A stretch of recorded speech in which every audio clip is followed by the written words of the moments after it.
here discussing life, Kriya. I might be wrong or right, but I feel it. Yeah, it's like I always used to say, see, the time that we are talking here is very delicate. The time is like a glass. கண்ணாடி மாதிரி ஒரு இப்படி slip ஆனால் கூட அது உடஞ்சிரும். Time அந்த கண்ணாடி உடஞ்சால் மொத்தமாக ஷேட்டர் ஆகிடும். ஸோ அந்த டைமில் இதுதான் நம்ம செய்யணும் அப்படின்றது குருமார்கள் ரொம்ப குறிப்பாக, அதுவும் ஆன்மீகத்தில் they do that. The most gifted is my family வாட்சிங் the live stream. Live stream இங்கே உட்காந்து வாட்ச் பண்ணுறதெல்லாம் இதான் ஃபர்ஸ்ட் டைம் நடக்குது. That is much more humongous gift.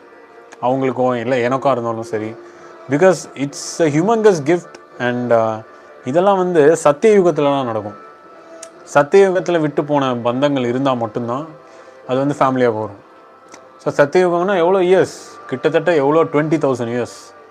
20,000 இயர்ஸ்க்கு முன்னாடி விட்டு போன சோல்ஸ் எல்லாம் திரும்ப யுனைட் ஆகணும்னா அதுக்கு கரெக்டாக டைமில் குருமார்கள் தான் இணைப்பாங்க. இந்த பிண்டம் போய் இங்கே போகணும், இந்த பிண்டம் இங்கே உருவாகணும், இந்த டைமில் இது போய் இப்படி சேரணும், இந்த டைமில் இது போய் இப்படி சேரணும்னு மொத்த ஸ்டோரியை எழுதிடுவாங்க.